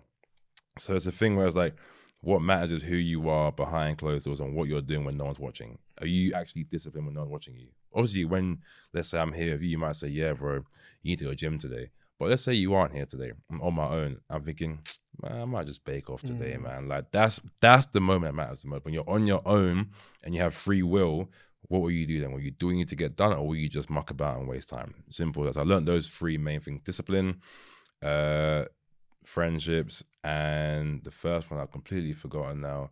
It was like, go where the love is. Was that the first one? Or was that the second one? I felt the second one, go where the love is. Take time with the designs. That was it. Yeah. So those are the main things that I learned. And I cut my hair. And I was like, yeah. I remember when I saw that, I was like, yeah, he means business, boy. Yeah, this is a new man. Bro, when I posted it, everyone was saying the same thing. Bro, like, it felt like that. Do you know what I'm saying? I love seeing stuff like that. But I think the second point you made is the one that's like most pertinent to me. I feel like the bigger, it's a nice word, isn't it? It's a very nice word. Thank you. I do have a decent vocab, I must say myself. But like, I love the fact you were so transparent about that, because I think anybody that has something, it's like the bigger you get, the more people that start to follow you, the less of a person they become naturally, just by virtue of them more becoming numbers. You look at that. I'm gonna say that's thing. Yeah. The beauty of what you're describing is that this whole thing is about people. Yeah. Like, you are the main person in this story, and for you to treat these people like people, you have to be a person yourself. You have to be the best Emay you can be. Do you know what I'm saying? And I think it's so important for brand owners to understand that, because I remember I was having a conversation with somebody I used to work with, and obviously I was talking about running Where's My TV and working full time and all of that, and saying I'm burnt out. And she's like, because with me, I never used to give myself grace to take breaks or nothing. Do you know what I'm saying? But then she was like, you have to understand, like, you are central to this. So if you yourself aren't good, nothing goes from there. Yeah, like everything for like end of the day. If you own the company, if I was to get super sick now, it's gonna go quiet for a while because I'm super sick. So I got to maintain my health to make sure I can always put out the best work, reply to customer emails, go to my warehouse, work on new ideas, map out designs and so on. So it's like, if you don't care about yourself, everything else goes down from there. So it's understanding that is super important. I used to get sick all the time, and I'd be like, why am I so sick? Why am I so sick? I'm like, nah, I know, like, I was a bum. I was literally like, I was just eating trash, drinking a lot of alcohol, going out late at night, not taking care of my health, not resting. Like, my eyes are red as anything. So I'm like, I know what I was doing wrong now looking back, but when you're in it, it seems calm. It seems perfectly fine. Now you're out of it. I'm like, why was I doing all of that? Like, I could have really pushed myself to be a lot better as a person. But I think you have to go through those experiences there to make you who you are now. I have no regrets that I did those things, because it made me who I am now. I can actually talk about it now and spread that knowledge. I'm like, yo, don't do that, because you'll just waste time. Like, so it's, game is game, man. It's growth at the end of the day. And I feel like with like the relaunch, if you want to call it that, you see that growth in everything, and that's the beauty of it, from the aesthetic to the actual clothes you produced. And even when I watch your YouTube videos, obviously man's read like your interviews from the past or whatever, and I see your content now, like, yeah, you was young them times. And you would say young things, like any young man. Dumb stuff. I remember I was reading one of your interviews, then someone said something to you like, oh, one of the questions was like, oh, what's it like living where you live or whatever, or do you want to be in London? Then you said something like, oh, I got a Benz, I can drive into London or something. Oh, like yeah. God. Sorry to draw you out, but obviously I did do that you was young, bro. You was obviously you was young. You would say things like that. Whereas now you're a man. You've grown out of certain ways of thinking or feeling 100%. Like you need to present yourself a certain way, and that's the beauty of it. But you mentioned something before about. Sorry, this will be like the last type of. I'm having a great time. How long were you speaking for? Like I'm having a great time. Is it? Yeah. As in on How's the dot? It going? Damn. No, go share. Cool. Yeah, so obviously, Emay, you mentioned storytelling, which I think has been a fundamental part of what has made Jehucal successful, what's made it a brand that I wanted to tap into. Like, you put so much effort into the stories you tell behind products and the way you tell the story. So, for example, you have the mechanic jacket, and you spoke about how that's obviously related to the car crash. But in reference to kind of educating designers and people who own brands, how do you kind of know what stories to tap into? And then when you choose, how do you kind of figure out how you're going to tell that story? Ooh. I have my best ideas when I'm driving. So I have the idea when I'm driving, and then when I finish driving, I'll talk to my girlfriend about it, and I will keep her up until ungodly hours of the night to talk about these ideas and try and figure it out. But she's down to ride with me, so it's perfect. But ideas-wise, I'll be so real. It's a really short funnel from concept to making it happen. Like, I don't really mull over it too much in terms of like, oh, should I do it? Like, will it be cool? I kind of just do it. I'm just like, if I find it entertaining enough for myself, I feel like the community will enjoy it. Simple as that. Like, I'm trying to entertain myself a lot of the time because it's just fun. Like, I want it to be fun. Like, obviously, I want to run this company to be amazing, but I want to have fun at the same time. So it's like, when I made the liquid deflector back in 2019, it was an umbrella. I actually I made an umbrella, and I called it the liquid deflector. I was just like, fuck it, let's do it. Like, we're just funny as fuck. Let's just do it. And I knew it would get attention. Like, what is a liquid deflector? It's just an umbrella. Like, and that video, I think I was watching an old movie at the time, like, and it had like a TV advert, you know, old school, like on the TV screen, like QVC kind of vibe, but old school. I was like, let's shoot that. That'll be fun. Let's do it. I'll get a pink suit jacket and I'll get an afro wig and I'll wear it and I'll talk on the camera. Ran that. That got mad interaction from there. Everyone's like, this is so funny. Like, yeah, just something different. Like, to call an umbrella. Like, I could just put it out and say, oh, we got an umbrella out. But I was like, nah, it's got to be more fun than that. Just do something we can just make it funny. So it's like, there's not really a long, like, it's a very short funnel between idea to production. It's more just like, do I find it funny? Or like, do I think this conveys how I feel about this product? So for example, with the September relaunch video, I was like, okay, cool. The way I feel about this whole collection is like, I've been locked away I kept saying through my year out, I'm in the lab just working. I was like, you know what? Let me do a lab experiment video. Cause I'm saying a lot, I'm in the lab just like studying and working. Let me just do that as well for the marketing concept. So I was like, okay, let's do it as like a lab scientist introducing the customer or the viewer into the lab.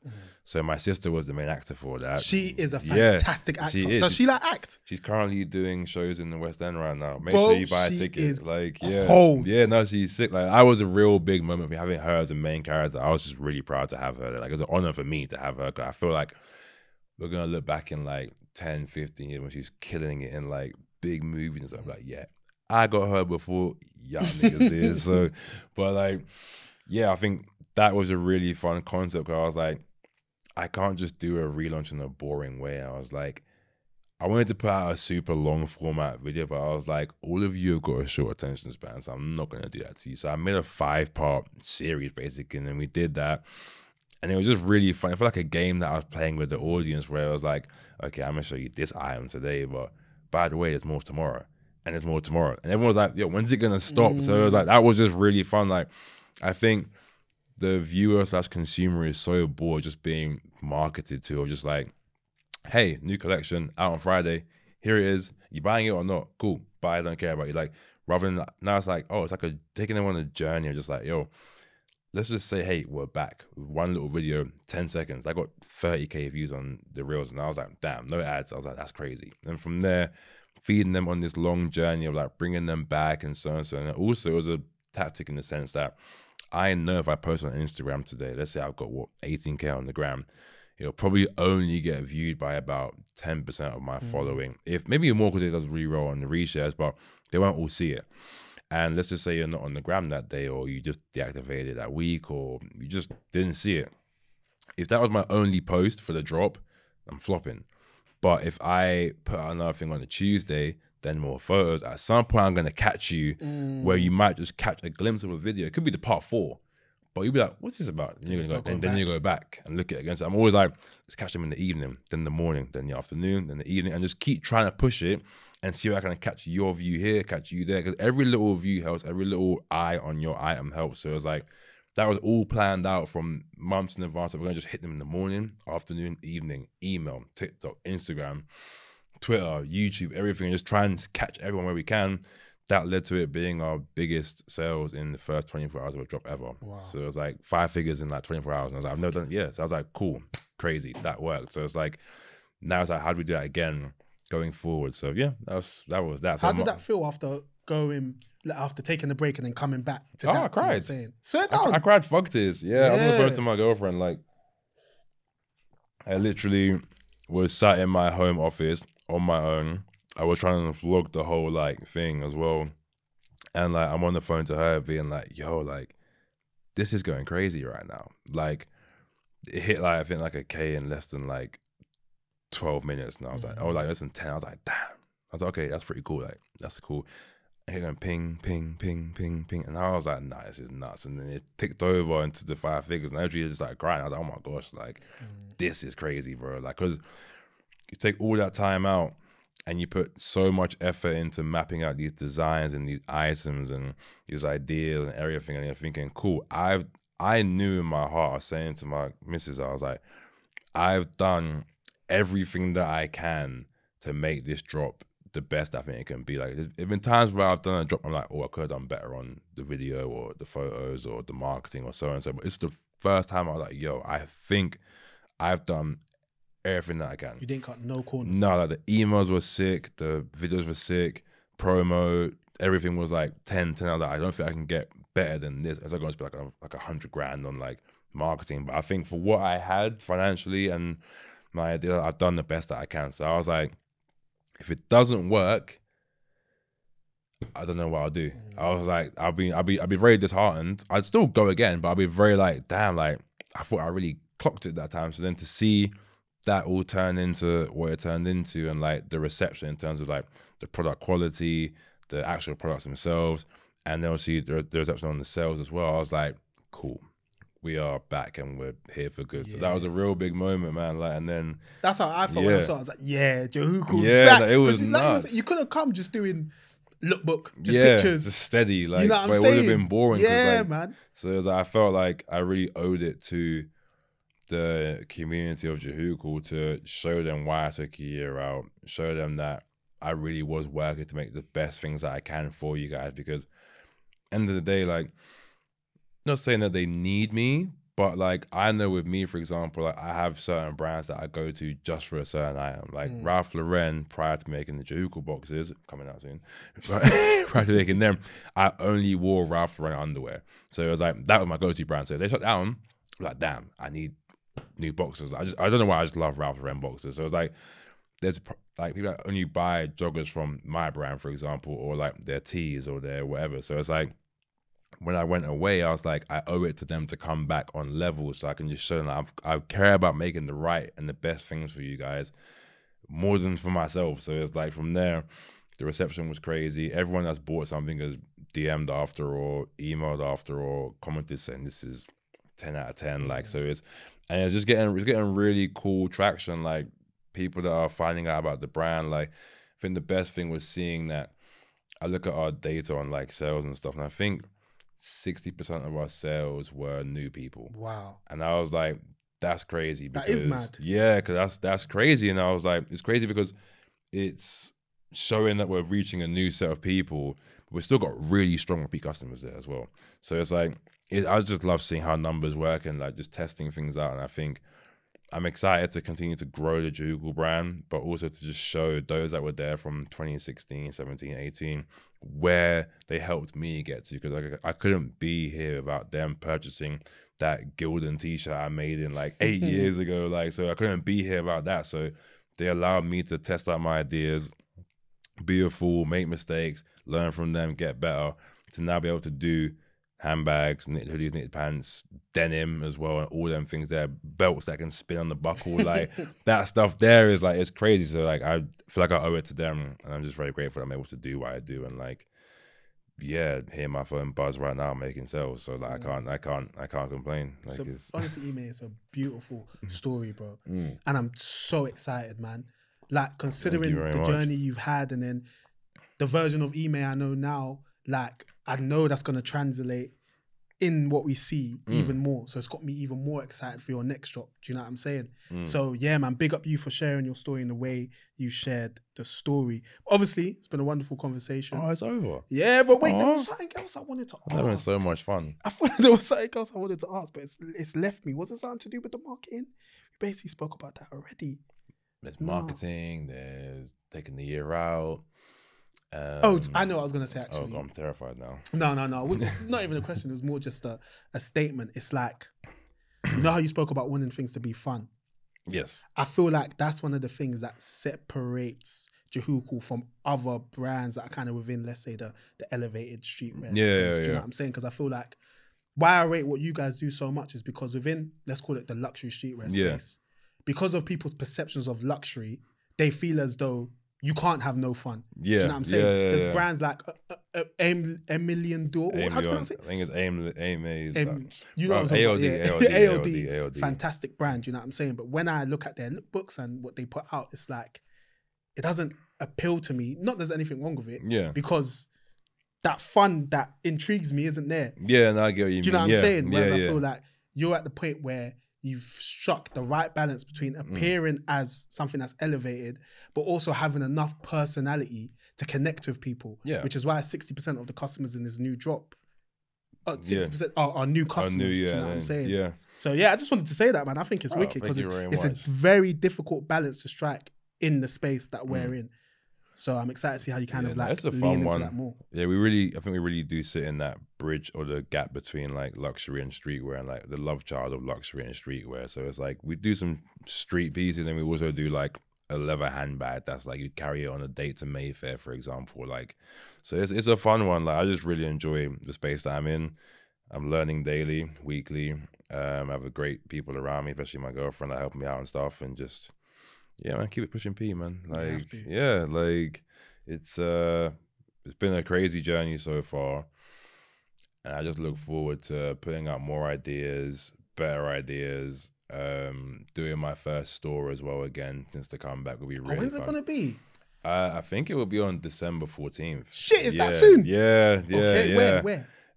Literally, actually, like a 5-minute drive from here. Okay, so it'll be short. We actually drove past it to go and see it today to see what it's looking like. So that's my plan tonight, is to go and actually finalize the plans for that, and then get everything booked in, and then December 14th, so they can come and actually see the garments in person as well, and like test it out, and just meet the community, man. Like, just be fun, like, and just keep it P. How are you feeling about? Because obviously since the break, you've obviously done shoots and whatnot, but you haven't necessarily been with your customer for a while. So you're a bit apprehensive, or you're just more excited? I'll be fully transparent. I definitely have a bit of anxiety around it, because I'm like, who will come? Will they come? Like, I think it's very normal to think that, like, I won't try and sit here and be like, nah, man's calm, but I'm going to have sold out lines and so on. So like, I generally don't know. I'm going to just do it, and whoever comes, we're going to have fun. Like, so if I have 10 come through, great. 100, great. 2,000, great. Like, I'm going to just have fun regardless. And at least, like, put the opportunity there for those that want to come and actually see the garments in person and speak with me. People will come regardless. Like, I think I just realized that it's really important that I do a store, because I haven't seen, aside from like the occasional like party or in the street I might pass by them, but I haven't seen like the community of Jehucal in now a year and a half, almost 2 years, and like I kind of miss it. Like, I kind of miss just sitting and just chopping up with people there and like chatting about the brand and like what they're doing, and like they'll pitch their ideas to me for like how to work together. And that's how I met a lot of people I work with now, from just coming to my stores, pitching ideas, and then so and so. So I'm looking forward to it. Hopefully it goes well. I'm sure it will go well. But like, yeah, game is game, man. I'm just looking forward to doing what I do again, and just talking about clothes with people and catching the vibe. Yeah, we're looking forward to it too, and I'm sure there's a lot more we can expect from Jehucal. But honestly, Emay, appreciate you so much for this conversation. Thank you for having me, man. Like, this has been amazing. Definitely worth the wait. Because I scrolled up to when I first DM'd you. No response, by the way. But don't worry, obviously, I know he's a busy man and that you get me. By the end of the day, I'll probably fighting demons somewhere. Probably fighting demons. So no offense taken, don't worry. But obviously, you've come through, you've dropped so many gems, bro, and I'm very appreciative, but I'm also excited for what is to come. Do you know what I mean? Thank you very much. But obviously, you watch the podcast, so you know what our last question is. If you could give one piece of advice to the next generation of people that want to get into fashion, what would it be? It's always like a really hard question. I'll keep it straight. Innovate or die. Simple as that. Like, yes, you might get a cool idea today and it might do really well, but you need to keep innovating. Whether it be you improve the t-shirt by increasing the weight on it or the fabric, or improving your product portfolio, or how you market things. You need to be constantly innovating and maintain the mindset of Kaizen, constantly improving, constantly innovating and pushing forward. If not, you will die eventually. That's what I would say is my takeaway point from there. Innovate or die. That simple. Innovate or die. Simple as that. Innovate or die, short and sweet. Keep it P. I don't like you saying that. I'm not from Atlanta. Sorry, Gunnar. Hey, Emay. Thank you so much. Thank you very much. All right, it's time for my freestyle now. Can I get a beat on, please? No, that was lit, man. But obviously, what do we need to do? So I need you to basically just look in the camera, say where the listeners can find you. You can find me on Instagram at Champagne Pappy. Spotify, no, I'm joking. I'm Emay 4K at EMAY 4K. Instagram, same thing. TikTok, same thing. Website, jehucal.com. Instagram is the same thing as well, Jehucal. What else is there? Did you say TikTok? Yeah, I think they're all the same. Yeah, TikTok is everything's the same. Yeah, I love your TikToks. Oh, really? Yeah. Oh, thank you very much. Yeah, transparency. You've been saying it. Yeah, true. Yeah, some guy caught me in the welcome break services. He was like, "Oh, I think I recognize you." I was like, "When today?" No, this was in Wednesday. Okay. Oh shit! I know Rashad's thinking, no, man, I need the back. So I went to Kent Uni to go and do a talk there a panel talk on Wednesday. I went. And I was driving back home and I stopped by like a service station. I was buying like a bit of Burger King. I'm sorry, it's not healthy, I know, but it was either that or Greg's. And I was like, it's 8 p.m. Like, I need to drive. Like, so then I bought that, gone to the M&S to go and buy some sweets. I'm thinking I need to get some sugar in my system. I've grabbed 2 Percy Pigs. I know it's haram, I'm sorry, but I got the 2 Percy Pigs. I've gone to pay for it now. And they're like to me, "Oh, like, I recognize you." I'm thinking you're going to say some random black guy. It's like, I don't know, Denzel Washington, some dumb shit. So I was like, who do you think I am? I was like, who do you think I am? He was like, "Oh, like, do you make TikToks?" And I was like, "Yeah, but I'm not a TikToker though." He was like, "Yeah, I knew it was you. Like, I see you in your car giving mad motivational talks. Like, I like it. It's very inspiring." And I was just like, "Nah, I can't be known for this." And then he was like, "Yeah, all the health talks." I'm thinking, I'm stood here with 2 Percy Pigs in my hand. He's saying I talk about being healthy. I'm like, big man, I swear I'm not a fraud. I swear I got a long drive ahead. Was you wearing Jehucal as well? I had a puffer on though, so you can see my logo on my cargos, but it was like obviously quite far down behind the counter. But he was like, "Yeah, I recognize you." Like, and I was just like, "Oh, I'm known as a car guy now." So, but that's good to be known for different things. Obviously, different entry points. No, it's very true. But I was just like, it's such a dark scenario right now. It's so dark. Like, if I had like a celery stick in my hand, I'd be calm. You're never gonna buy that. Percy looking crazy, but game is game. But game is game. Hey, but cool. That was fun. It was, man. It was a sick convo. But obviously, you know where to find us. WMTV_LDN on Instagram, TikTok. But yeah, man. Thank you so much for watching. Thank you for listening. And as I always say, keep it locked.